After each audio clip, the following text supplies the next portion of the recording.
somebody, when they left last time, forgot to take a sieve along. So I don't know how you managed to sift through your sand, or maybe you've not started yet. If you've not started yet and you need a sieve, I have one for you. Okay? So presumably your data collection on the foraging stuff is going well. Okay.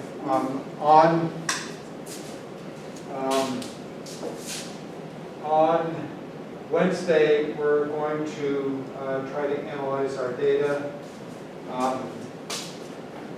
So be prepared for that, okay? Our data, not for the optimal foraging stuff, but for the squirrel behavior stuff.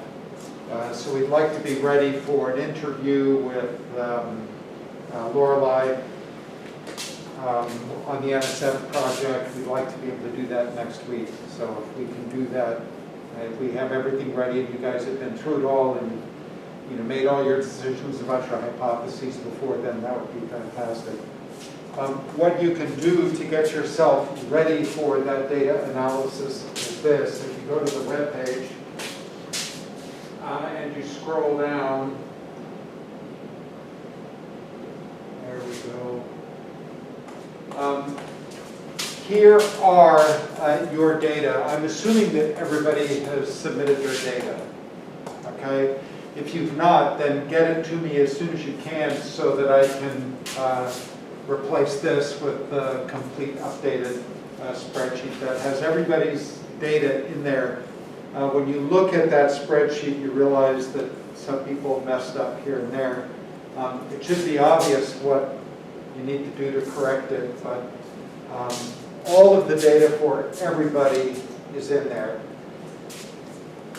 I have down here, I mean, most of us are going to use either a t-test or an analysis of variance. So I have here a little video on doing a t-test using Excel. Here a little video on doing a t-test using, doing a two-way analysis of variance using Excel. Here is a software program. It's free. It's a nice statistical analysis software program. PASS stands for Paleontology and Stratigraphy Statistics. So that's a nice free software program. Here I show you how to download that. Getting to the software program is no longer intuitively obvious. The university where it's hosted through, they do so much stuff that it's gotten buried, so it takes a little effort to find it. And then here, if you want to do your two-way analysis of variance in past, there's a little instructions on how to do that. All right, so what we're doing today then is I'm going to lecture about stability and diversity. We talked in lecture about predation. We've done all of the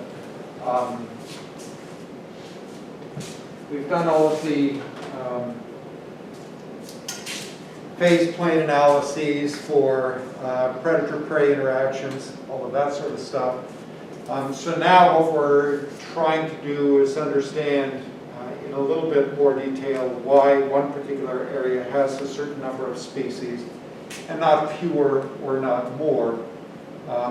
And the two major hypotheses that we've been working on up to this point are competition and predation.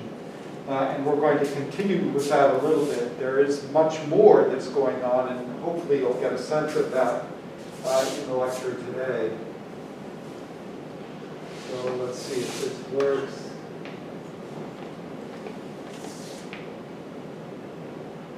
All right. Here we go. I'm going to go into, I'm going to jump around in this PowerPoint slide just a little bit, but that's fine. So what we want to do is a couple of things. We want to understand how to determine what the diversity is. And then also we want to try and understand what some of the relationships are between diversity and stability and all of that. If you go into a particular habitat and you're trying to determine how many species there are, you'll usually discover that there are a couple of species that are pretty common, but then there are going to be a lot of species that are pretty rare. If you have a bird feeders up at your house or your apartment or whatever, you probably see cardinals all the time. And if you're in a slightly more a setting that has more trees and things of that sort, then you're probably also going to see chickadees and titmice and a few things like that. You'll probably see mockingbirds and downy woodpeckers or hairy woodpeckers. Every now and then you'll see a flicker or something like that. Sometimes, if you're really lucky, you'll see an indigo bunting. Sometimes you'll see a rose-breasted grosbeak or something like that. But if you spend a lot of time looking, what you discover is that most of what you see is pretty common. I mean, it's all cardinals and common house finches and something like that. It's less likely that you're going to see the grosbeak or something like that. So what you discover when you're looking at how many species are in an area is that some species are pretty common, but there are going to be a lot of species that are pretty rare. So we've not gone trapping this semester. In past semesters, we've done that. And when we do that, what we discover is that, and this is trapping for small mammals. So usually what we find is the short-tailed shrew, which is Blorina carolinensis here, followed by Paramiscus leucopus, which is the white-footed mouse, and then the pine bull, and then every now and then you'll find Ochrotones natali, which is the golden mouse. And it's called the golden mouse because it looks like it's made out of gold. They're gorgeous. It's the prettiest mammal in Missouri. It turns out that they're pretty rare. Now, there's a reason why they're pretty rare.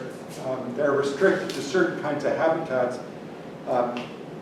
They like habitats that are really thick and brushy, with a lot of structure about chest high. So not just places where there's a lot of cane or lots of reeds or something, but they like stuff where there's a lot of heavy, dense, brushy kind of vegetation that's about chest high on a person. That's where they build their nests, and they're off the ground, so they don't have to worry about the snakes so much, and they're tucked away from all the bird predators and things of that sort. And of course, one of the reasons why we don't find them very often is because who the hell wants to put their traps in that kind of vegetation, that kind of habitat? It's a miserable habitat to work in, right? So not only are they rare simply because the kind of habitat they occupy isn't all that abundant, but also because people don't really look for them very hard in the places where they do exist. Okay? Actually, we can, our data for any group of organisms is going to follow this kind of a relationship. And if you look at that, you see right away, oh, that's sort of an interesting pattern, right? So you have alpha x, then alpha x squared divided by 2, alpha x cubed divided by 3, alpha x to the 4th divided by 4, and so on. Oh, well, that's this nice logarithmic series. Okay? So a logarithmic series is one in which, it's going to taper off, right? You know what a log curve looks like. And if, in this example, AX is the number of species in the total catch represented by one individual, AX2 is what's represented by 2 individuals, and so on, then you end up with a relationship that looks something like that. And if we try to plot that out, it starts to look something like this. So here on the x-axis, we have the number of individuals that are in the sample. And then on this axis, we have the number of species. And then what you discover is that over in this situation over here, these are all of the common species, and these are the rare species. Okay? So number of individuals represented in the sample, there's one individual represented in the sample, number of species. Well, that makes absolutely no sense, does it? I think they've labeled the graph incorrectly, okay? I think this should be number of individuals represented in the sample, and that's number of species on that axis. So I think they labeled that incorrectly. The point is that if you look at that sort of curve, right, you're going to end up with a lot of species that are rare and a few species that are common. That's the key. Okay, so it's going to be that nice sort of negative exponential curve. We have some species that are really common, most species are really common, and then most species are going to be rare, a few species are going to be really common. Okay? We can flip that around a little bit, and we can develop an index for species diversity that looks something like this. This is referred to as the Shannon-Wiener Diversity Index. So H prime is our diversity value, and it's going to be -1 times the sum of pi times the natural log of p sub I, where p sub I is the proportion of the sample that's represented by species I. So we'll run through a numerical example here in just a moment. But let's imagine we have 10 individuals. We have a sample of 10. And of those, we have 8 individuals of one species and 2 individuals of another species. So then this would be 2 out of 10 is 0.2, and 8 out of 10 is 0.8. So this would be 0.2 times the natural log of 0.2 plus 0.8 times the natural log of 0.8. And that would then give us this value. We have to multiply it times -1 because that gives us a negative number. We have a hard time thinking about negative numbers, so we'll just make it a positive number. Okay? That's referred to as the Shannon-Wiener Diversity Index. Sometimes people refer to it just as the Shannon Index, but it really is appropriately the Shannon-Wiener Diversity Index. All right, so this index has the pleasing property that communities with uneven abundances of species actually have lower diversity. So, for example, if you have a community that has 10 individuals of one species, 10 of another, 10 of another, and 10 of another, that's actually going to result in a diversity index which is larger than if you have one that has 7, 1, 1, and 1. Okay? So the diversity for this one is going to be greater than the diversity for this one, and that makes biological sense, right? If you think about diversity in human communities, right, racial diversity, you could calculate the diversity index in the same way. If you have a place, a university where you have 33% of the population, student population is African American, 33% is white, and 33% is Latino, that's going to have a much greater diversity than if you have 98% white, 1% Latino, and 1% black. Okay? You get the sense, right? If only 1% of the student population is Latino, most students are never going to get any sense that there are even any Latinos on campus. Right? So that's what we need. Now, as an example, let's do this very quickly. Let's compute the diversity for, let's see, we have 4 communities here. Community number 1 has 90 individuals of species A and 10 individuals of species B. So let's write these numbers down. So what are we doing? Community number 1. We have species A, B, and C. Okay, so community number 1 has what? 90 and 10. Community number 2 has 50 and 50. Community number 3, 80, 10, and 10.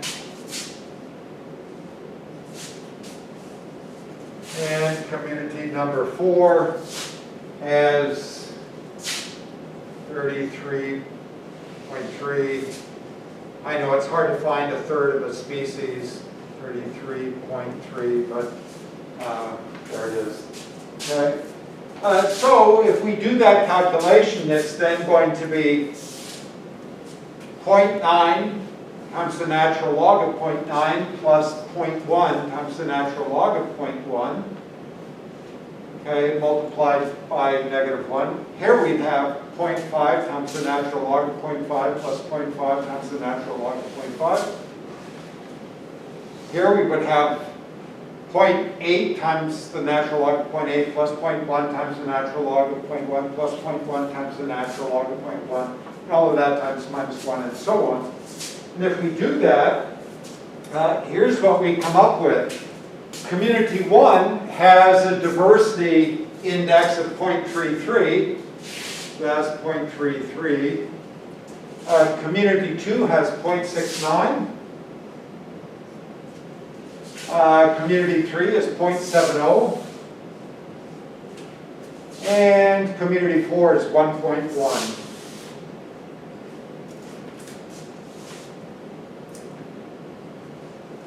So there you can see, right, it sort of fits with our gut feeling.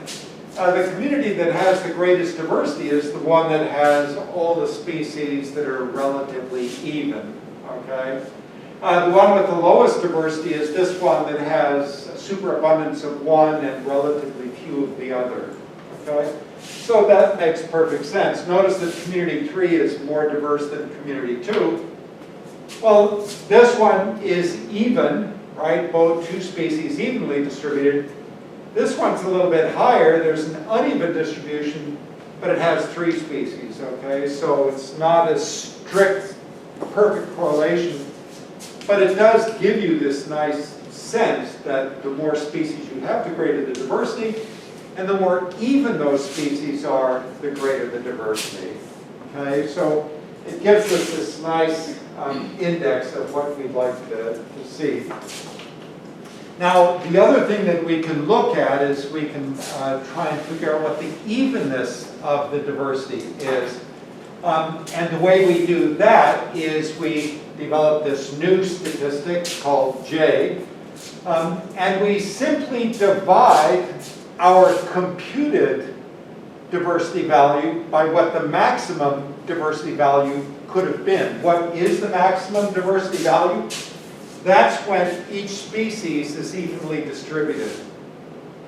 So in this example, here, for community 4, we had 1.1. Well, we computed 1.1. The maximum is 1.1, so 1.1 divided by 1.1 gives us an evenness value of 1. 0.7 divided by 1.1 is a little bit less. So this one is less even than this one. Okay? So we can use that evenness index to give us a clue as to how evenly these things are distributed. Now, I know it makes no... In a simple system like this, you can eyeball it. You don't need to compute anything. But if you're working in a system where there are hundreds or thousands of species, it gets pretty hard to do that. So we use these sort of indices for those much larger systems. All right. Now, it is important to point out that when you compute these diversity indices, they only, a lot of people, they'll compute a diversity index for their little study and say, wow, you know, this is great. I have a diversity index of 2.7 or whatever it is for my particular, and that's better than anybody else's study. That's fine. That diversity index only has value within the context of that particular time and that particular place. So it would be very difficult to compare the species diversity of Kappaha Park in the middle of summer with a species diversity of British Columbia in the winter. It really doesn't mean anything. What you compute for Kappaha Park is relative to Kappaha Park from 1 month to the next or 1 year to the next, but that's it. There are just so many other differences between locations and between observers and so on, that beyond that, it's hard to make hard and fast sorts of determinations. All right, so oftentimes what we do, instead of relying on a species diversity index, if we're trying to compare one study with another study, oftentimes what we'll do is, instead of trying to compute species diversity, we'll simply rely on species richness. So that's simply, how many species did you observe? And the nice thing about that is that it is less sensitive to small changes in sampling methodology or something like that. So I know I can figure out pretty quickly what the species richness is of the hardwood deciduous forest surrounding the Cape. I could probably, even without even getting out of the truck, I could probably tell you exactly what it's going to be. I know that there are going to be raccoons in there and opossums and the occasional armadillo, and I know there are going to be white-tailed deer, and I know there are going to be some red foxes, and I know which species of mice are going to be there, and I know what bats are flying overhead. So I can figure it out without going through all the effort of trapping and so on. If I go out and trap, I know that there are some animals that I'm not going to catch, simply because I can't bait for them correctly, or I know ahead of time that they simply don't go into traps. There are some animals that are very hard to sample, even though I know they're there. I could be trapping down near Donaldson Point all year long and never catch a single swamp rabbit, but I know they're there. And the way I know they're there is I can see their poop. Okay? I know they're there, but I can't catch them.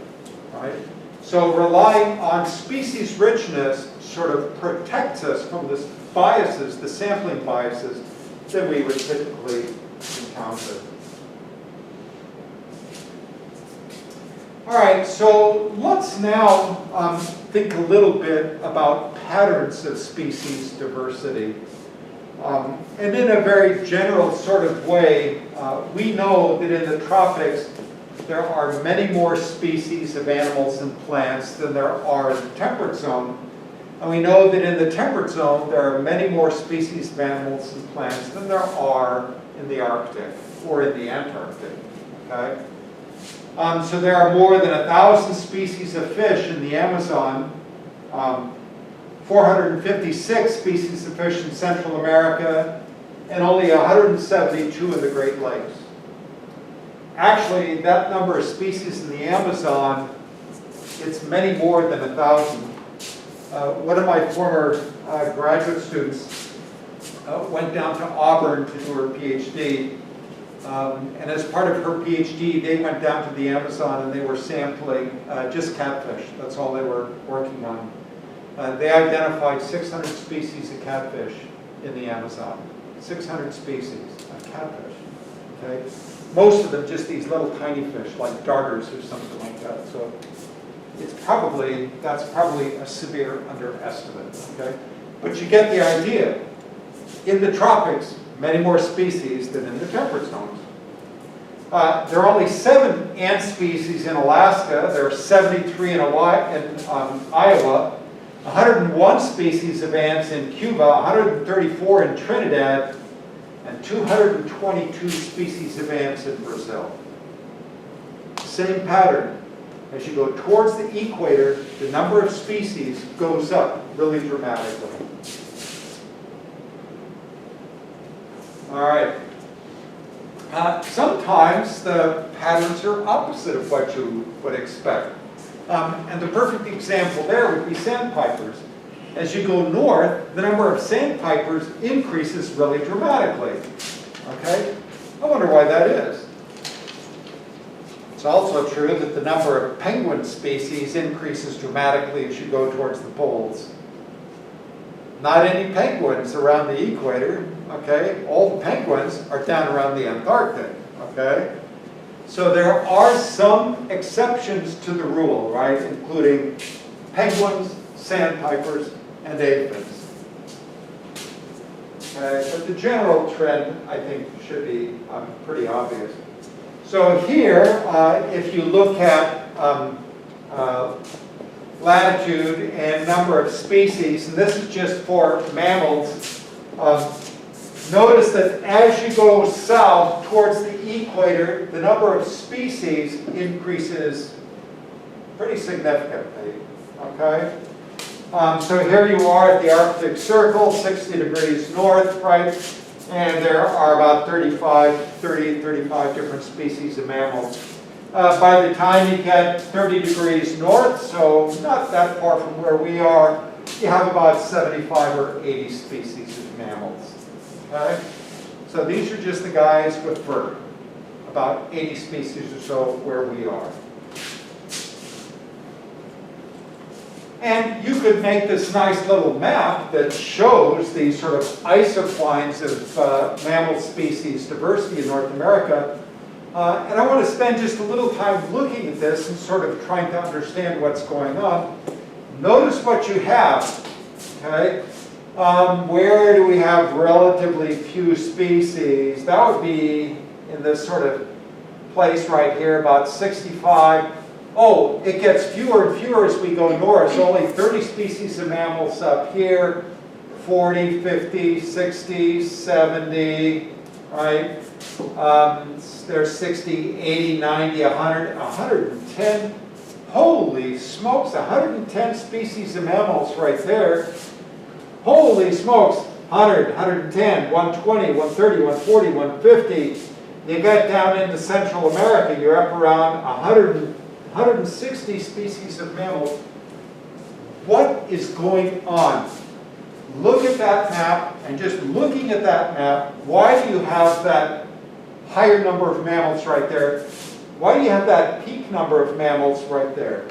What's going on right there? 110 species. Where is that? What state is that? Texas? No.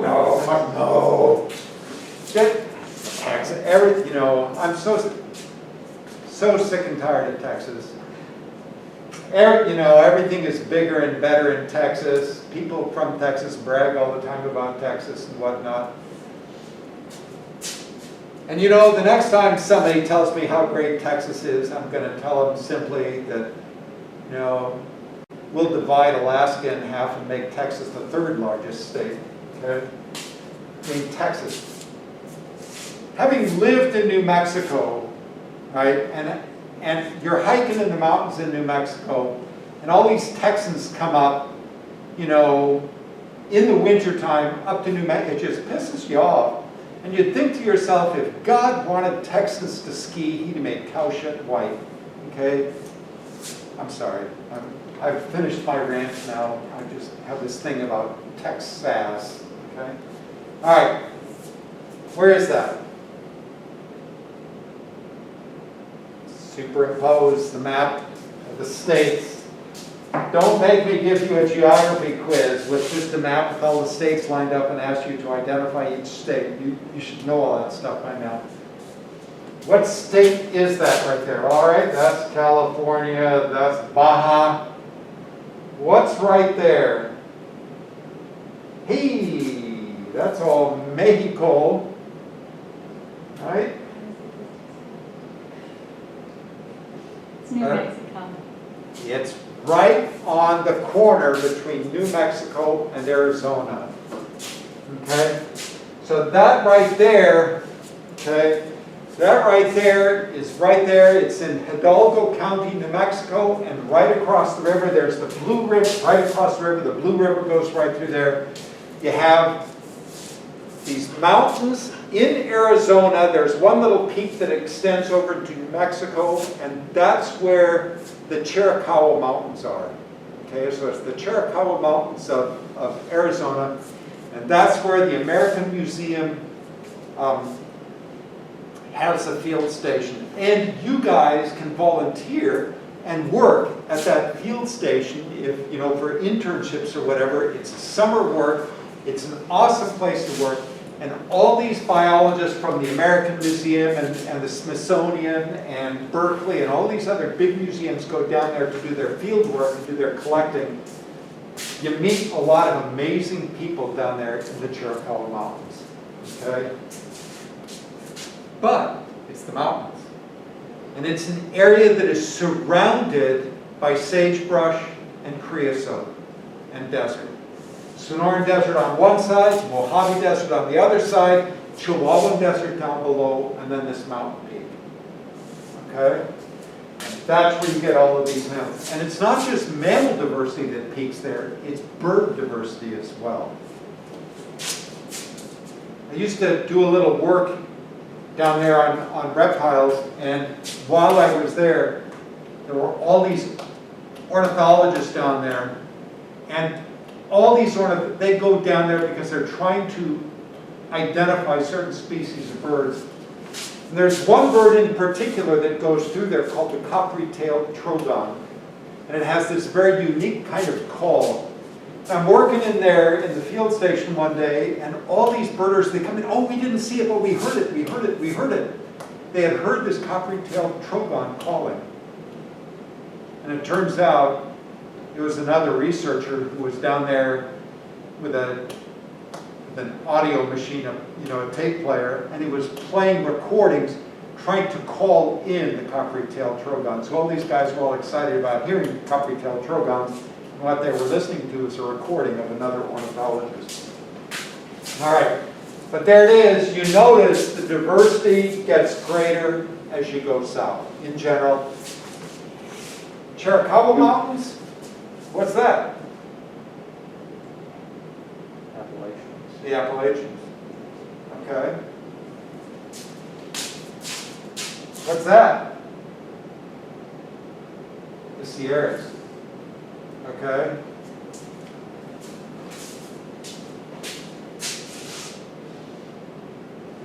So let's look at avian diversity. So this is for birds. And again, it's the same sort of pattern. Bird diversity increases as you go south. Okay? So down here we're looking at, I can't even read those, 520 species of birds down here.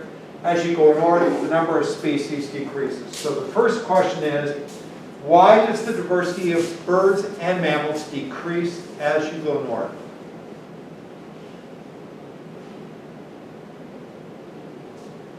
Is there less competition as you go north?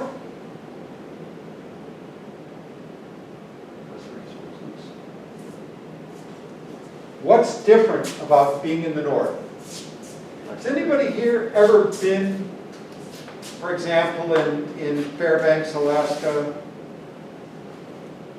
If you did, you should make an effort to go sometime.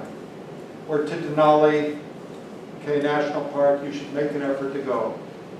Because it will change the way you look at the world. I mean, you look out here and you see the hardwood deciduous forest, and if your entire experience is hardwood deciduous forest, as a biologist, you're missing an awful lot. I mean, this is nice. When I first got here, my first response was, holy shit, there's all kinds of shit out here, man. Everything is really obvious. All the mammals are really obvious. You have to work harder to see that stuff elsewhere. But having lived here for as long as I have, my appreciation for the Arctic and my appreciation for high elevation habitats and my appreciation for the desert has gone up dramatically. Okay? And given the choice, I'd be out of this state in a heartbeat. if I could get back up into the mountains or back out into the desert. It's just, you need to experience, if nothing else, you need to experience the Arctic to see what it's like. It's amazing, okay? So what's happening as you go north? What changes? Temperature. Okay? So you're getting up in this area up here, you're getting close to the Arctic Circle, and it's not uncommon to have daily temperatures hovering around minus 40 degrees centigrade. It's not uncommon to have temperatures going down to minus 80 degrees centigrade. How many animals, how many birds can tolerate temperatures that low? Not a lot. In other words, when temperatures get that low, you're exceeding the tolerance limits of many species. Would you be able to handle those sorts? Let's think about what sort of people lived there. What indigenous people lived way up there? And how do they differ from you? So human beings lived up there, and they still live up there. How do they differ from you?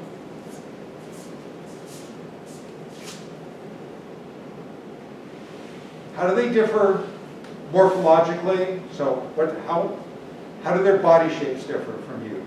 They're smaller. Smaller? Well, maybe than you. Maybe in terms of height, okay? But not in terms of body mass. Why? They tend to be heavy. Why? Yeah, it's all surface area to volume ratio. Okay? So they're living up in an area where a lot of their diet is fat. Okay, they're eating seals and sea lions and things like that. They consume a lot of fat. They put on a lot of fat, and that extra layer of fat, that incredible thickness of fat, is what's going to make it possible for them to survive in the winter. There's not a lot of room for error as a human up in the Arctic. People that make mistakes above the Arctic Circle are dead. You don't make mistakes up there because everyone that's made one is dead already. Okay? You didn't get enough wood in for the winter? Sorry, you're dead. You guys know the story about this kid that tried to survive an Alaskan winter in the bus, in this abandoned bus, this metro bus? They made a movie, it's called Into the Wild. Yeah, he didn't make it. And he wasn't the first one, he wasn't the last one to die there. Other people have died just trying to get to the bus. Okay?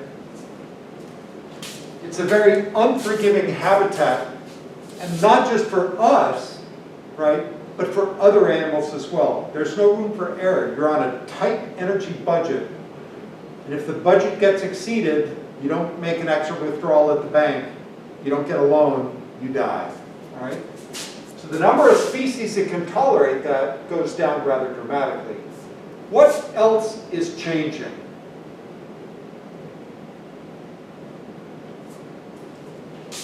What's it like in the middle of winter above the Arctic Circle? There's no light. It's dark. Okay? It's dark 24 hours a day. Towards spring, for the first time, you can see the sun just come up over the horizon for just a few minutes, and then it goes back down and it's dark again. In June, on the other hand, in the middle of June, you go up to Fairbanks, the sun goes down at about 3:30, 4 o'clock in the morning. It goes down for about 15 minutes, and then it's back up again. Okay, so it's light all the time. But in the winter, it's dark all the time. In other words, how many plant species are out there? Not many. So the available food resources for animals is severely limited. So if the food resources are limited, that means the animals that are up there have to be very generalized, able to exploit anything, which means they're going to have really wide niches, which means you can't pack very many species into the community. As you go south and resources become more abundant, it's possible to specialize and have a very narrow niche, and you can then pack more species into the community.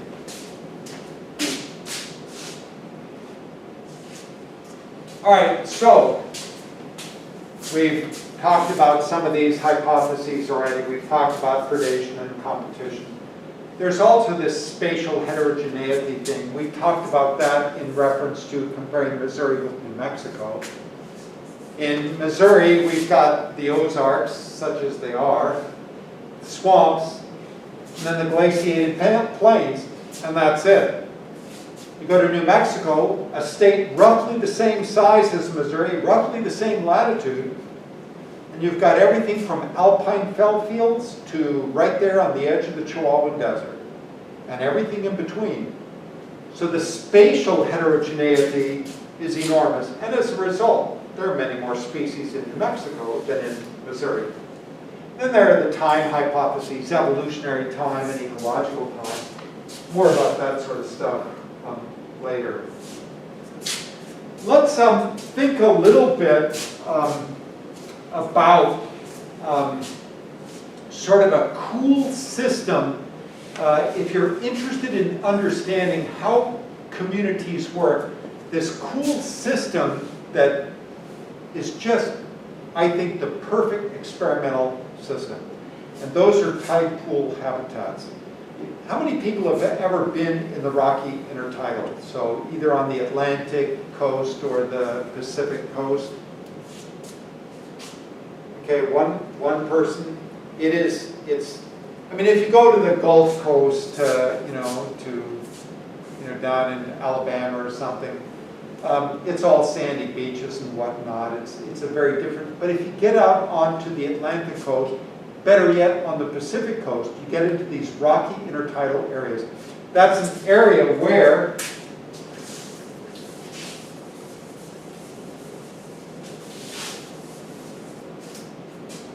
you have these rocks that do that. Goes all the way down to the low tide line, and the tide fluctuates every day, right? It fluctuates in sync with what's going on with the moon.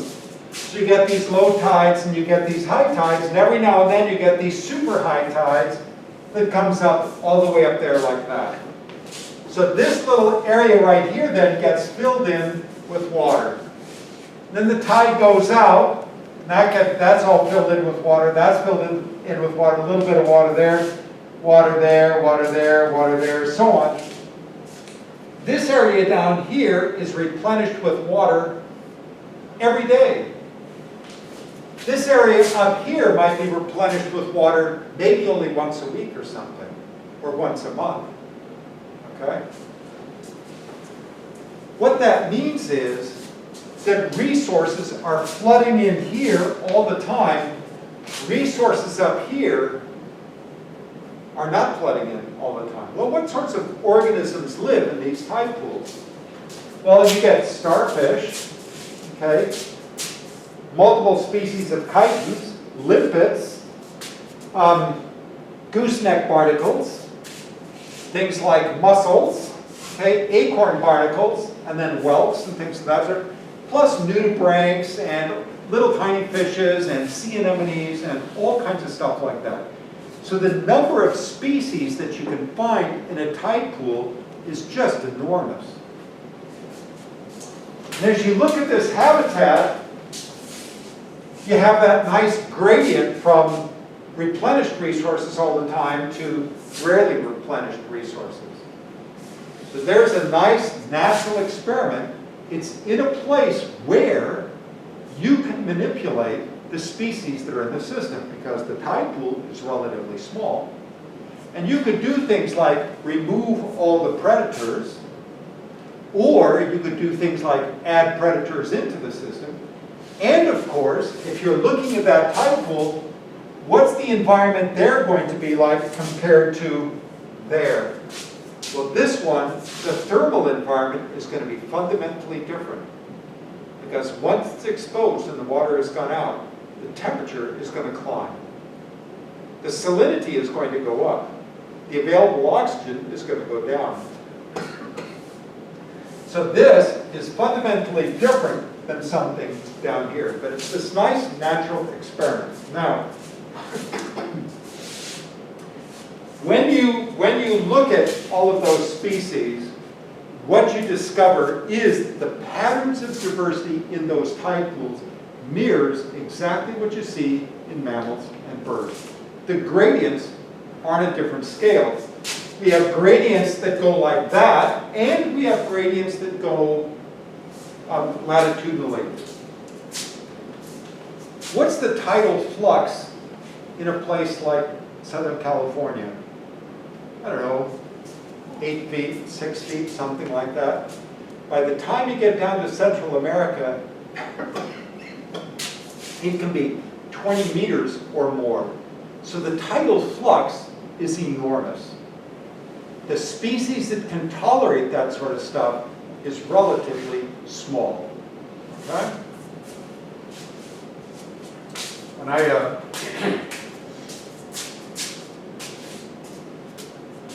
I was in high school, I had a job where I would scrape barnacles, both acorn barnacles and gooseneck barnacles, off the rich people's boats. It was actually pretty cool.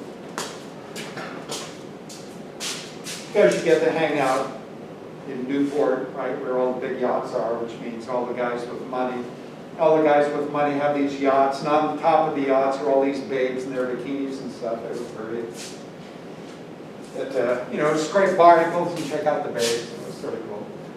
All right, so the patterns that we see are a function of climatic stability. In the tropics, the climate is very stable. Productivity in the tropics, there's much more production, biological production, much more photosynthesis. Area, and that's a big one. One of the things that confuses this whole pattern is this. If you look at a map, and we want to talk about patterns of species diversity, and you say, oh yes, well, there are all these species right around the equator. That's true. If you look at land mass around the equator, that's larger as well. So now the question is the superabundance at the equator a function of the sort of principles we've been talking about, stability of climate, productivity, all of that kind of stuff, or is it simply an area effect? All right. There are all sorts of other hypotheses as well, and I think we're going to skip all of that stuff. Okay. We're going to come back to that area idea in just a few moments. Let's consider now one other component of all of this, and that's community stability.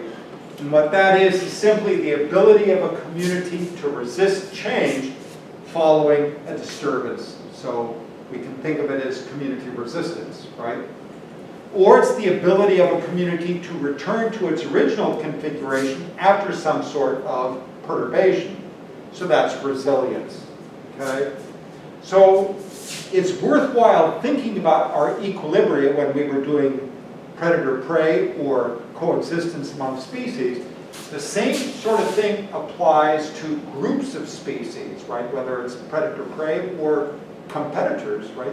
The same sort of ideas. Is the equilibrium stable? If it's perturbed, is it going to return to stability? Yes or no? Okay.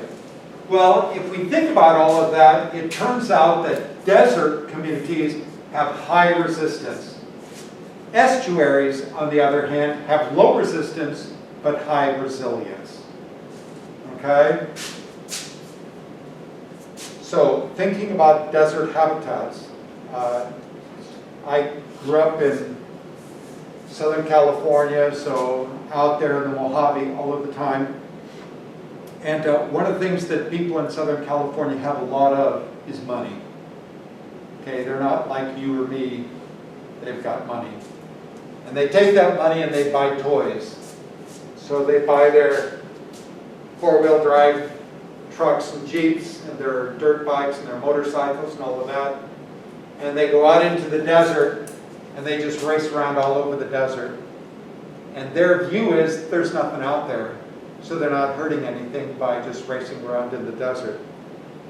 And the fact is that you can go out into the Mojave today, and you can see where Sherman trained his tank corps. So you go out into the Mojave, and you can see where, from back in the 30s and 40s, Sherman was training his tank corps for the Second World War. It's still obvious, okay? You can get satellite images of Chaco Canyon in New Mexico, Mesa Verde in Colorado, and Canyon de Chelly in Arizona. You can get satellite images of the trails between those three civilization centers. So the Anasazi Navajos had three civilization centers in the Southwest: Chaco Canyon, Canyon de Chelly in Arizona, and then Mesa Verde in Colorado. And they walked from one major quote-unquote city to the next. You can see the trails that they used from space via satellite. If you go down onto those trails, you'll find all their pottery shards along the trails. Now you're just walking along, you don't see it, but it's there, and you can see it from space. So deserts have high resistance, okay, but not a lot of resilience. So you disturb them, and they stay disturbed for a very long time. One of the things that people talk a lot about as we try and transition to renewable energies, right, green energies, a lot of people talk about solar farms. And what a wonderful place it would be to put solar farms up in the desert. And there is an awful lot of sunlight in the desert. And part of you says, yeah, that would be perfect. But the other part of you says, oh, hell no. Because if you think about the acreage that would be lost to these solar farms, and what that would do to the species that live there, the environmental impact would be enormous. Okay. All right. So, that brings us then to this question: does diversity cause stability? Okay. Is that what's going on? Our laboratory experiments by Gause showed the difficulty of achieving numerical stability in even a simple system. Okay? Let's think about that a little bit, and let's think about some faunistically simple islands. If you think about small, simple islands, those systems tend to be pretty vulnerable to invasive species. Okay? An island, you know, the Isle of Wight or something like that, is really vulnerable to what sort of invasive species would we worry about? Well, a nice example would be our gray squirrels. Right? Sciurus carolinensis, the species that you guys have been working on, is an invasive species in Europe. In Europe, there are all these little islands off the coast. You go to Ireland or Northern Ireland, there's Rathlin Island right off the coast. If you go to Ireland, right off the coast of Galway, there are all those little tiny islands off there. And sometimes what happened in the United Kingdom is that people love their red squirrels, which is Sciurus vulgaris. It's a beautiful little squirrel. Smaller than the gray squirrel, friendly as heck, all that kind of stuff. Just a wonderful little squirrel. And people love them so much, right, they try and feed them and all of that sort of stuff. And they like to watch them. Because in the United Kingdom, the habitat has been so highly disturbed following 2 world wars, right, Napoleonic wars, all that kind of stuff, everything is so screwed up, right, that they value what little bit of nature they have. And at some point, somebody decided, you know, I love to hunt, but I would never shoot one of our little red squirrels. So what they did was they introduced gray squirrels from here. And they released those gray squirrels into the United Kingdom so they had something they could hunt. And what's happened is that the gray squirrel has completely taken over the system, so that the native red squirrel is on the verge of extinction. And for all practical purposes, the red squirrel has been almost completely replaced by gray squirrel through 99% of the United Kingdom.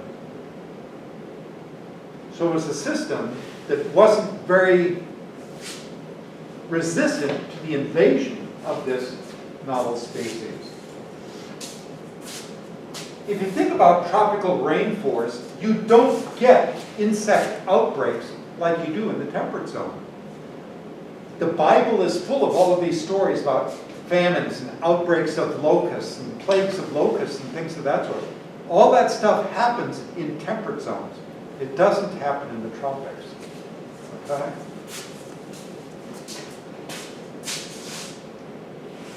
All right. So when we think about that, perhaps the best thing to do is we've done all of that, let's look at some possible food webs, okay? And just to sort of organize our thinking, we're looking at different trophic levels. So at the bottom, you have organisms that are producing energy, and at the top, you have organisms that are consuming energy. So in this particular system right here, you have 4 species of plants that are producing, and 4 different species that are consuming. So you have a total of 8 species. How stable is this system? If you have an overgrowth of this species and it consumes all of its resources, that whole thing goes away. Because if this species consumes all of its food item, that food item is now gone, that species goes extinct, you now are down to 6 species. This one is a little bit better. You've got 4 producers and 1 consumer. If that food item disappears from the system, the species still has 3 others that it can rely on. Okay? Here, in this sort of a system, if that goes extinct, then that goes extinct, and that goes extinct, and that goes extinct, and that goes extinct. Okay? Similar here, right? If that one goes extinct, then that goes, and that goes, and only that one survives. This one is probably the most stable of all of them. So this one, if that goes extinct, that one survives because it still uses this. Both of those survive, right, because they're both able to use those 2, and so on. The key is how many connections are there in the system. The greater the connectivity, the more stable the system is. So what we really care about is connectivity. How connected are all of the different parts of the food web? Not a lot of connectivity here. Not a lot of connectivity here, right? That's where you have the greatest amount of connectivity. The more connections there are, the more stable the system is. Now think about that for just a moment.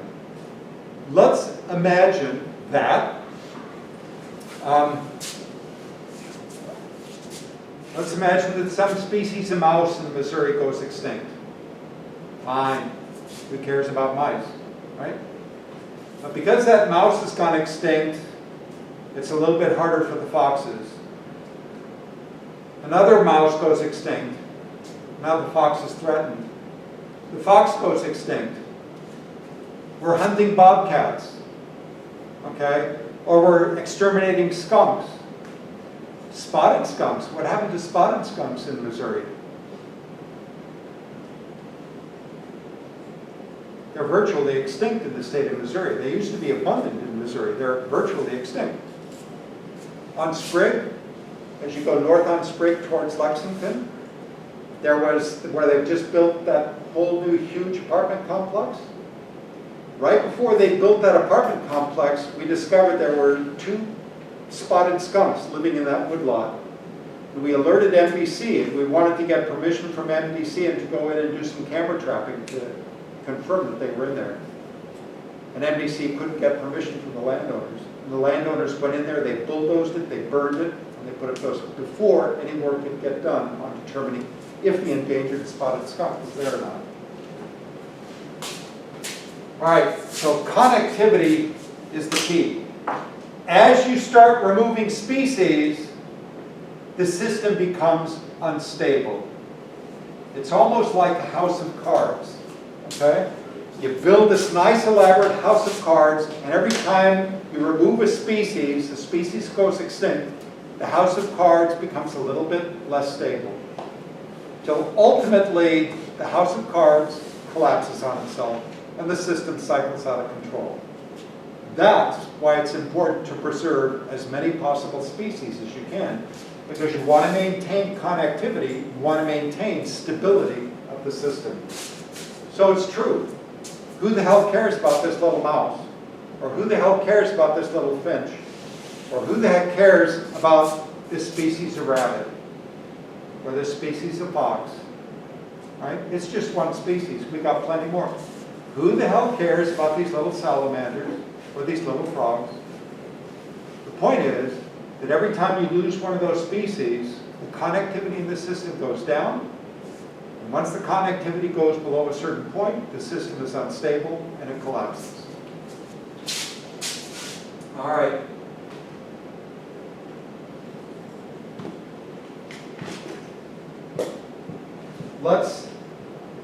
We're going to skip all that different theoretical stuff.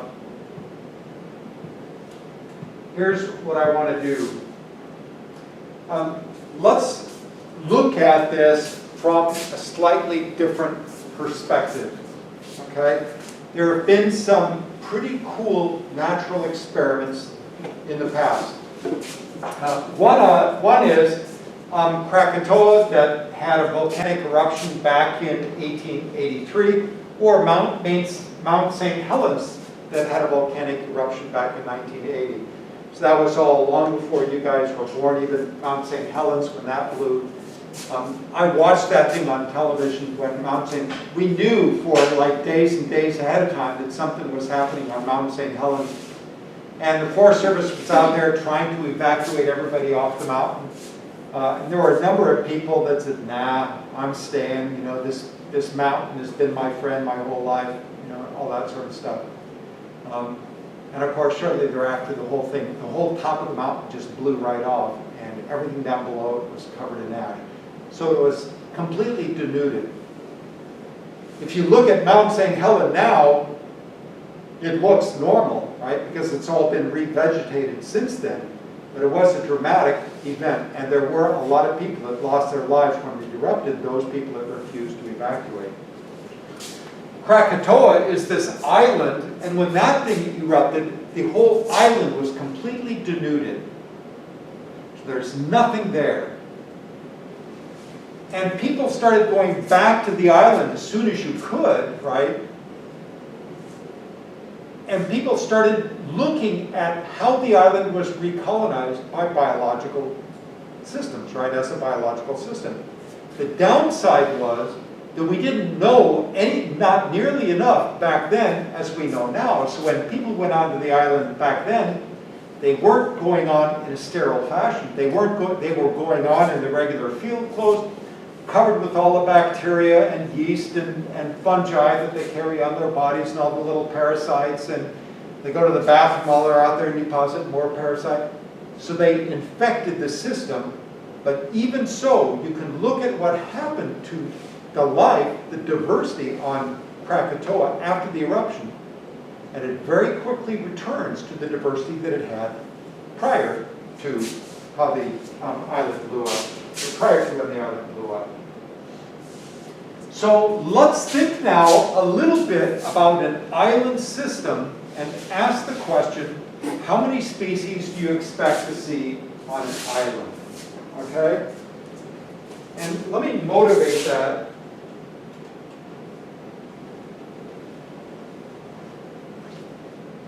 We're going to get all those graphs. Let's motivate that by talking about this particular system right here. So here's Southern California, there's San Diego and Los Angeles up there. And here are the Channel Islands. So San Clemente Island, right across from San Clemente, where Richard Nixon had his summer White House. Santa Catalina Island, 26 miles from Torrance, like that. Santa Barbara Island, San Nicolas, which the Navy uses as target practice. It's populated by goats. The Navy has a population of goats on San Nicolas Island, and the reason they do that is so that when they have new ordnance that they want to test out, they fire onto the island, then they go visit the island afterwards to look at all the dead goats and assess the damage that they've done to the goats. So they put the goats on the island so they can kill them and figure out how best to kill stuff. And because the goats are roughly the size of a human, that's why they do that. I just thought you'd like to know that. Anacapa Island, which is pretty cool. Santa Cruz, Santa Rosa, San Miguel Island, and up there is Santa Barbara. Okay? So you look at those islands, and what you realize is, well, there are big islands and small islands. Okay? And some islands are close to the coast, and others are farther away from the coast. What's on those islands? On Santa Catalina Island, at the very northern tip of the island, that's where, what was his name? Hearst, the guy from the Hearst Publishing Empire, whose daughter was Patty Hearst. You guys have no idea who Patty Hearst was, right? Patty Hearst was an icon of the 60s and 70s. Her daddy was rich, so she got kidnapped by the Symbionese Liberation Army, which was sort of a revolutionary group back in the 60s. And she ultimately, there's a term for it, when somebody that's kidnapped begins to identify with their kidnappers and all of that sort of stuff. That's Stockholm Syndrome, I think that's what that's called. And then she went around and she robbed banks with the Symbionese Liberation Army and killed some cops and stuff like that. And then they finally captured her and they wanted to put her on trial and all that, when in reality she was the victim and all. And that's where that whole Stockholm Syndrome became popular. But she was the daughter of Randolph Hearst, who had a castle right there on the tip of Santa Catalina Island. Santa Catalina Island was populated by North American Indians. And ultimately, right, there aren't any real trees on the island. The only place, there's a little bit of a touristy place at the northern tip where Randolph Hearst had his castle and whatnot.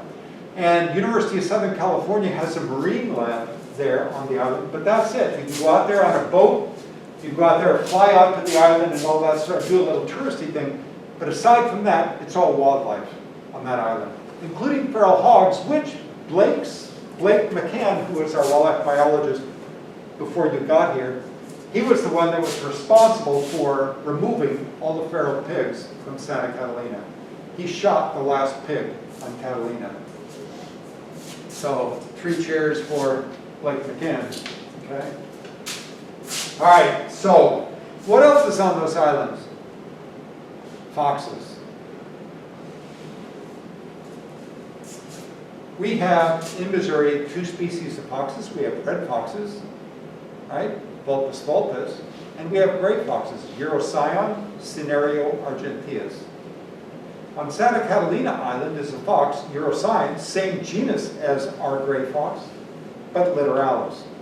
So our gray fox species is the parent species for the foxes that are on the Channel Islands.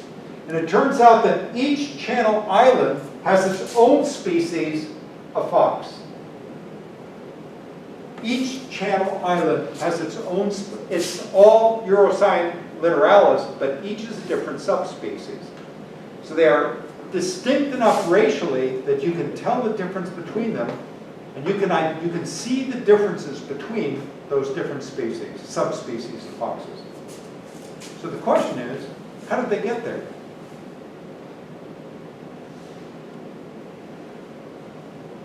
How did those foxes get onto those islands? they've been there a hell of a lot longer than 17,000 years. Why is 17,000 years important? What happened 17,000 years ago?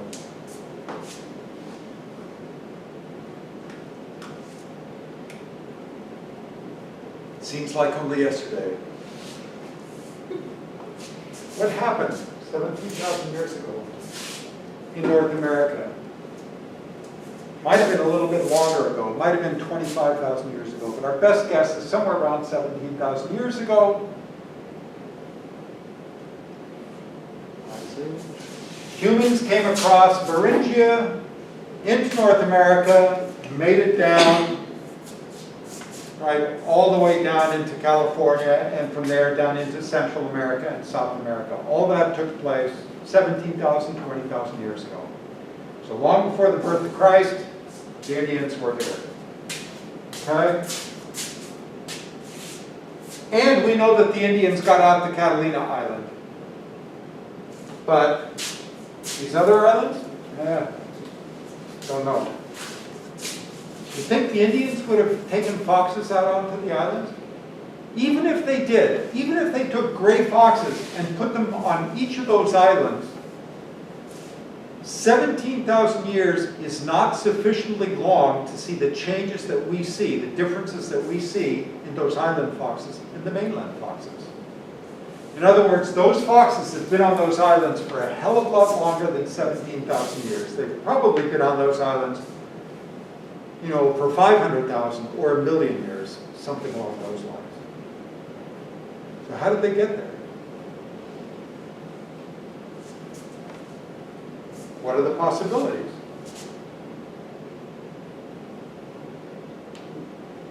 Ice. Ice. So in the last ice age, all that was, and they just walked across. I don't think the Pacific Ocean was, we had ice sheets in the Pacific.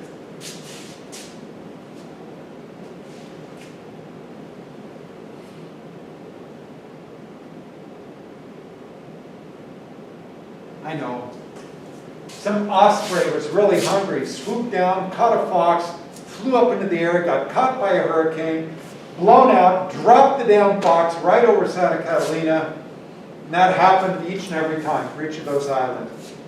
But it must have happened at least twice for each island so that you could get both a male, or it must have been a pregnant fox who then gave birth, and then all the little babies interbred with themselves.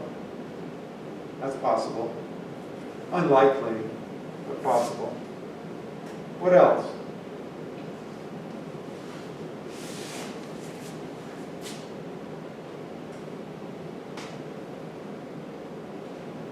Maybe the sea level dropped, and they simply walked across. Maybe the sea level dropped by about 300 meters, and they walked across. And then the sea level came back up. Nah, that wasn't it. How did they get there?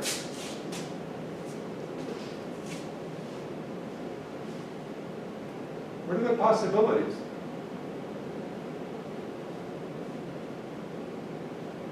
Okay, so pretty sure they didn't walk across on the ice. Pretty sure the water level didn't drop and they walked across the bottom. Pretty sure an osprey didn't pick one up and just drop it by mistake or accident. What are the other possibilities? Floated. Pardon? They floated. They floated. I don't think they doggy paddled the whole way. If you've ever been on those beaches, there are these currents, and the currents change direction depending on season. And the currents, when they're going south, they're bringing all this woody debris from all the temperate rainforests up north, and that woody debris gets deposited on the coast. Just like now, if you go walk along the flood wall, you know, between the Red Star access and the floodgates, you'll see all this woody debris up on the shore that washed down from up north the last time the water level was up. Okay?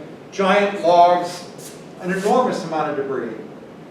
And all you need is a fox that's sitting on one of those things, taking a nap on top of one of those things, or digging around in it, the tide comes in pretty quickly, he gets washed out, and he's clinging to that thing as the tide carries him down and deposits him on the shore of one of these islands. It's easier for a reptile to do that than it is for a mammal, because the mammal is going to starve to death in a week. So he has to be deposited within a week. Reptile can go months. But the mammal, if he can get deposited within a week, he can make it. Okay? That's called sweepstakes rafting. It happens with mice. How do we know what happens with mice? Because we can document it on all of these islands going from Sulawesi going all the way down to the Australian coast. So it's the same sort of thing. What's going to determine the probability that you make it to one of those islands? Think of it like a little hunting exercise. When you just start learning to shoot, okay, are you going to put that target 1,000 yards off and try and get it within 3 inches of the center point on that target? No. You're going to get pretty damn close to that target when you first try and dial your rifle in. Okay? Try and figure it all out. The farther away you are from the target, the harder the target is to hit. So the bigger the target, the easier the target is to hit. The smaller the target is, the harder it is to hit. The closer it is, the easier it is to hit. The farther away it is, the harder it is to hit. So two things are going to matter. How far away is the target, and how big is the target? Well, some of these islands are bigger, they're bigger targets, they're going to be easier to hit. Some of them are smaller, they're harder to hit. Okay? So how far are you from the mainland? That's one key. And how big are you? That's the other key. So in terms of immigration or colonization of the island, what matters is how big is the land area and how close are you to the mainland. Those are the two things that matter.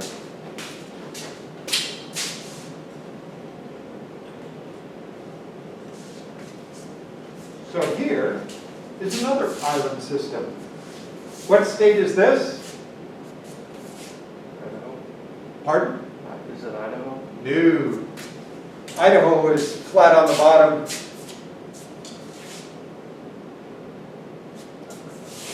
Come on. Nevada. Nevada. Okay? Or as Donald Trump would say, Nevada. You ever been to Yosemite? Oh, you mean Yosemite? Oh. I'm sorry. My apologies. All right, so what is the habitat in Nevada? What kind of habitat is that? Desert. Well, yeah. Which desert is it specifically? So we know about the Mojave Desert. That's all that stuff down there, coming up into here. Okay. We know about the Sonoran Desert. That would be over here. We know about the Chihuahuan Desert. That would be down here. What desert is this up here? The Baja. Baja. No, Baja is Over there. down here. What desert is that? This is why you guys need a road trip. You need to say, fuck the rest of the semester, we're getting in the van, we're going on a road trip. Okay? We're going to head out all the way. We'll go all the way to Berkeley. Okay? Hang out with the mountain beavers in Berkeley and then come back. Great Basin Desert. Okay? So that whole area is populated by sagebrush. These things are what? Those are the Sierras. Those are all mountains. Okay? So here are all these mountains that are sticking up from the Great Basin. This is all sagebrush down below, but on top of all of those mountains, it's going to be ponderosa pine, Jeffrey pine, and if they get high enough, there'll be spruce up on the top, and maybe even some hemlock. So it's low elevation down here. Each of these systems right here is a mountain, and it has its own unique habitat. Well, let's think about the animals that are in those mountains. Things like western gray squirrels, or chipmunks, or things of that sort. So here all these, imagine you're a chipmunk living on this mountain right here. Everything you eat is on those mountains, okay? Nothing for you out here in the sagebrush. So once you're on that mountain, can you go from there to there? In order to go from there to there, you have to go across this unsuitable habitat. Okay? It's probably not very likely. It might happen now and then, but it's probably pretty unlikely. The bigger you are as an animal, the greater the likelihood that you can make it, but the smaller you are, the lower the likelihood that you can make it. Okay? In other words, each of these things here is like an island, just like off the coast of California. There is one fundamental difference, though. How did these islands become populated? And now the answer is related to climate change. Because what happened during the last glacial advance is that all of this stuff here was fundamentally different. So as the glaciers retreated and things warmed up, the sagebrush came in from the south, and all of the pines moved upslope to the tops, right? And that's where these animals have been isolated ever since. But each mountaintop here is like an island. Now, if you're a mammal, you don't have a lot of mobility. But if you're an insect, you can get blown there by a storm. Or if you're a bird, you can get blown there by a storm. Okay? So some species are going to follow our ideas about what's happening to diversity based on distance and area. Let's look at a couple of examples. Let's look at amphibians and reptiles of the Antilles. The Antilles, the Lesser Antilles, have been in the news the last couple of days. Why? Which island? St. Vincent, right? I think it's St. Vincent. What happened on St. Vincent? I guess you guys, well, you wouldn't know if you read the Southeast Missourian because there's nothing in that newspaper. But if you were to follow CNN or NBC or ABC or CBS or one of those stations or websites, you would discover that there's been two huge volcanic eruptions on St. Vincent. They've tried to evacuate everybody off the island. They're bringing in cruise ships to put all these people on the island because this volcano has erupted.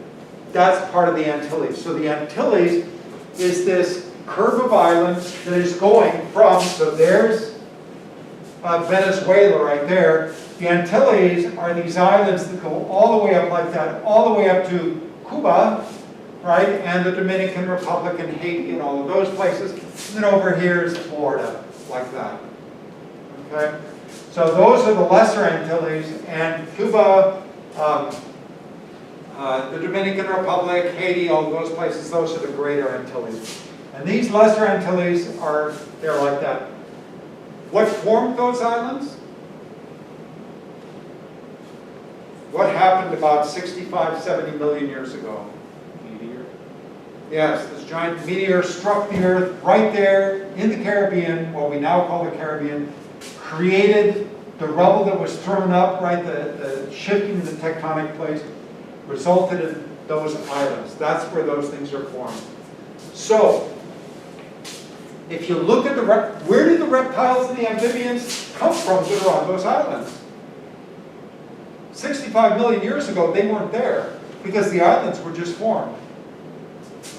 They got there from Venezuela. They do island hopping like that. Okay? if you look at the size of those islands, so this is area in square miles, notice it's a logarithmic scale. And here's number of species, notice it's logarithmic. Look at how tight that relationship is. As island area increases, the number of species of amphibians and reptiles increases. Okay?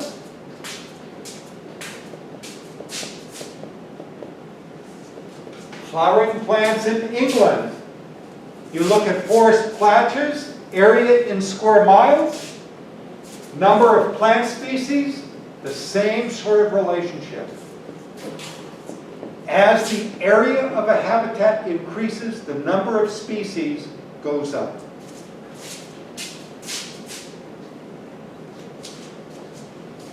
Insects of British trees.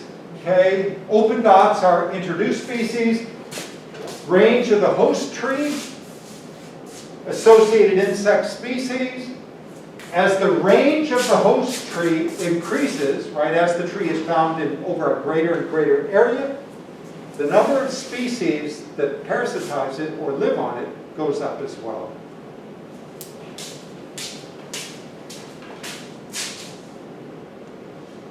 North American birds.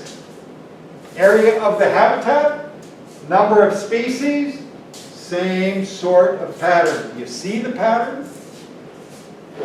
It turns out that it follows that relationship. So S, which is number of species, is equal to C times A, which is area, raised to the Z power. Now, what happens if you take the logarithm of both sides? What do you get? An error. Pardon? An error. An error? No. If you take the log of both sides of that equation, you get the log of the number of species. What's the log of A raised to the Z power? What's the log of a constant? What's the log of x, y? What does that equal?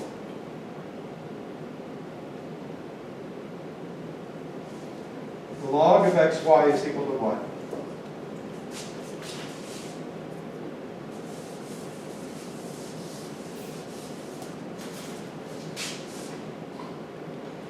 It's equal to the log of x plus the log of y. The log of a product is equal to the sum of the logs. What's the log of A raised to the Z power? It's Z times the log of A. So now, what's the log of that?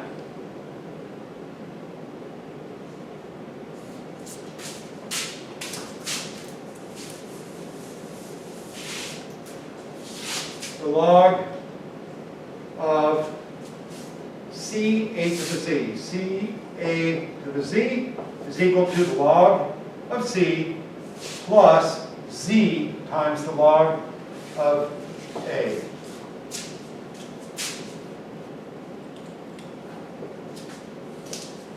All right, what is that? If C is a constant, what's the log of a constant? Another constant. Let's call it B.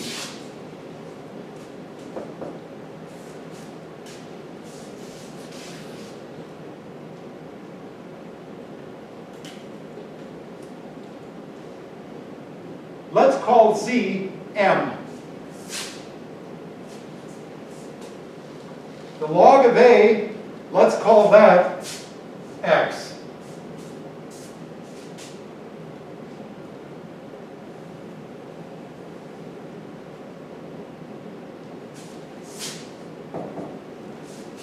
The log of S, we'll call that Y.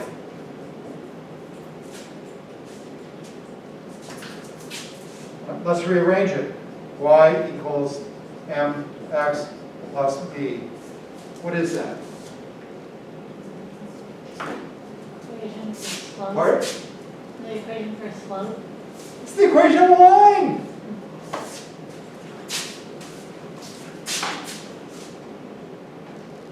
I'll be dipped in shit. There it is. That's logarithmic. That's logarithmic. And there's your stinking line. So that equation, that is the equation for that line. Okay? It's that simple. Okay?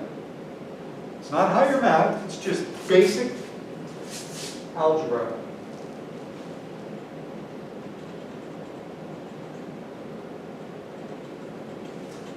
All right, let me get back to the graph I want.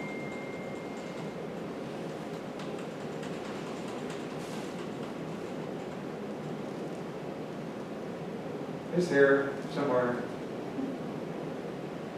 There we go. So, now let's use that equation in our heads. Let's keep it in our minds, right?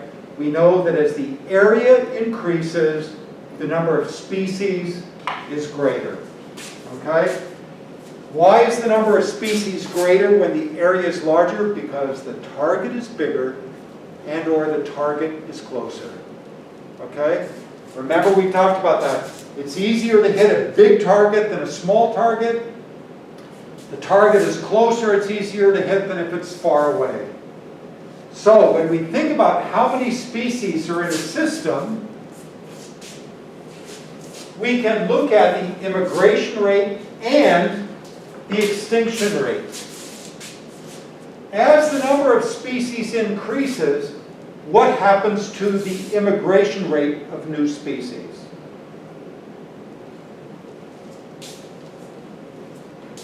So let's imagine there's Catalina Island. It's been there for hundreds of thousands of years. It's all these species. It's this elaborate sort of competitive system. And now you are trying to immigrate, as a little mouse, are trying to immigrate onto that island. What's the chances that you're going to make it?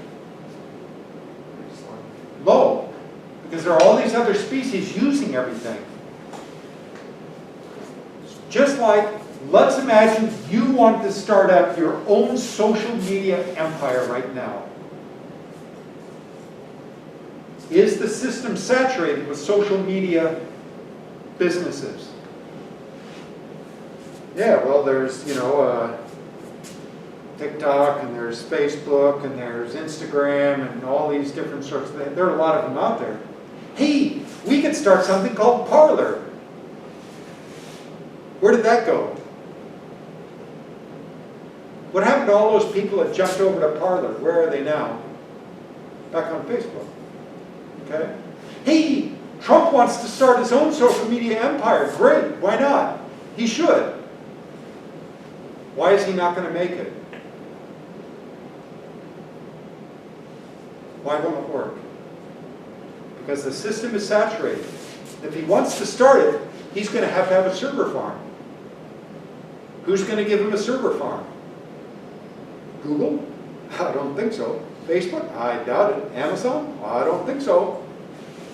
In other words, the challenges of breaking into the system at this point are insuperably difficult.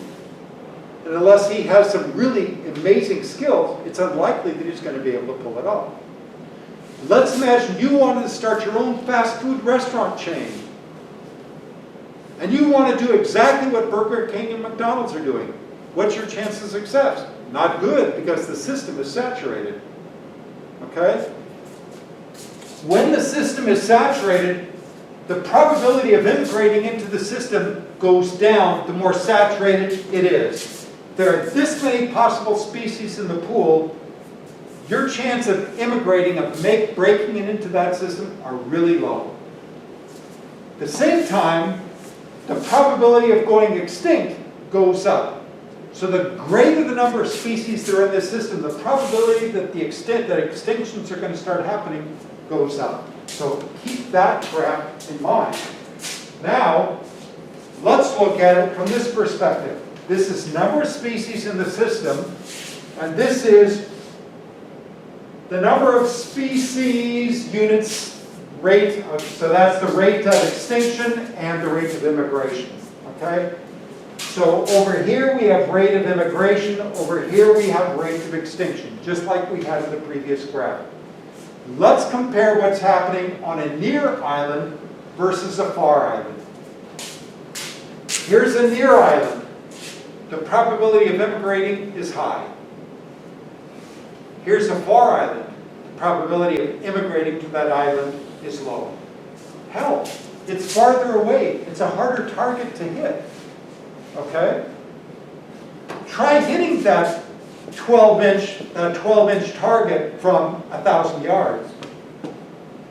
It ain't easy. If you can do it, the Army has a special job for you. Okay? So the probability of immigrating on a near island is high. The probability of immigrating to a far island is low. Now let's look at the extinction rates. On a small island, the probability of going extinct is high. On a large island, the probability of going extinct is low. Why? Why is the probability of extinction higher on a small island than on a big island? Less resources. Yeah, because if you have a bad year, the chances that all the food gets wiped out is higher. The chance that there's going to be cover is lower. All sorts of bad things happen in small systems that don't happen in big systems. All you have to do is look at what happens in a big city versus a little town when things go south. What happens when things get really bad in Chicago? They call up the press and say, we need emergency funds. Okay, you need to bail us out here, and they do it.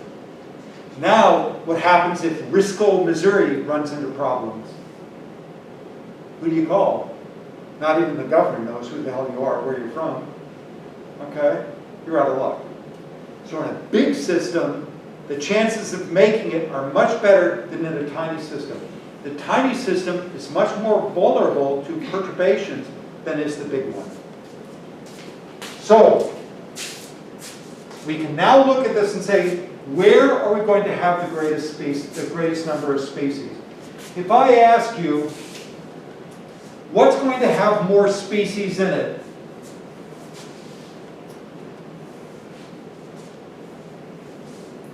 A small island that's far away, or a big island that's near?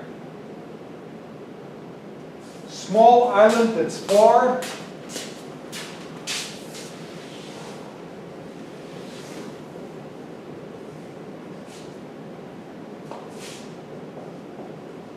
or a big island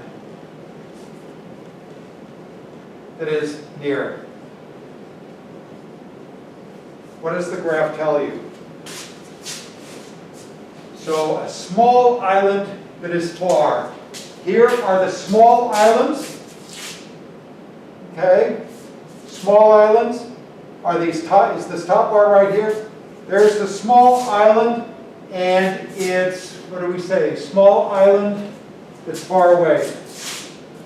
That's far, so you're going to end up with that many species. Okay? Now, a big island that's near. Here's a large island, and there's near. Large island that's near.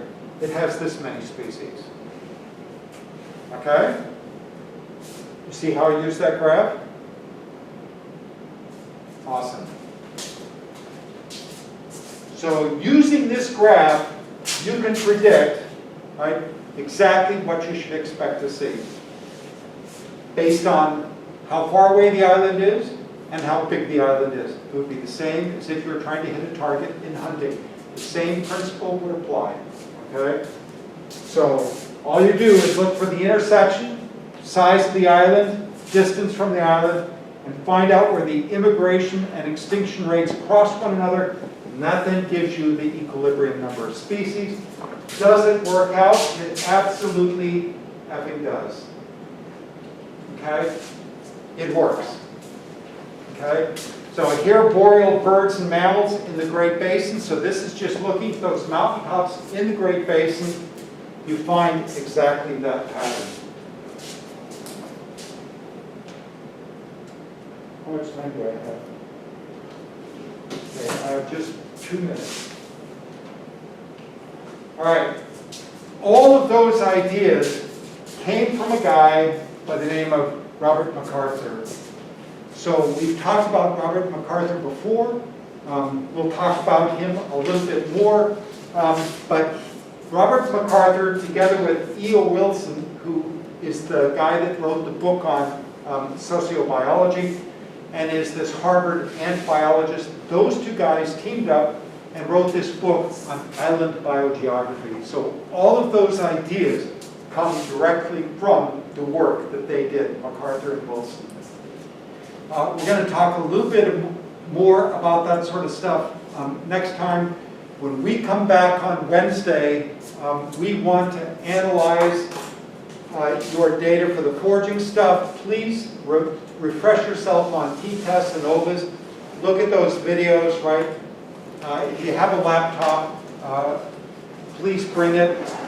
If you don't, we'll use this thing up here. We'll try and figure something else out, okay? Also, if you need a sieve for sifting your sand, let me know. Somebody in this group didn't pick one up. We've got one for you. Okay? See you guys on Wednesday.